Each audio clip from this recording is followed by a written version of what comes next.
Usually ఎవరైనా middle class people అయినా గానీ, ఒక ఇల్లు కట్టుకోవాలి అనంటే డెఫినెట్‌గా మనం బ్యాంక్ అనేది అప్రోచ్ అవుతాము లోన్ కోసము.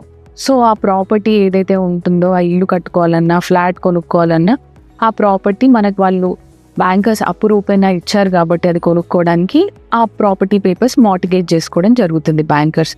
ఎప్పుడైతే మనం ఈఎంఐ సరిగ్గా కట్టలేకపోతామో డెఫినెట్‌లీ బ్యాంకర్స్ అనేవాళ్ళు ఊరుకోరు. దాన్ని ఎన్‌పీఏ కింద డిక్లేర్ చేసి సర్ఫేసీ ప్రొసీడింగ్స్‌కెళ్ళిపోతారు.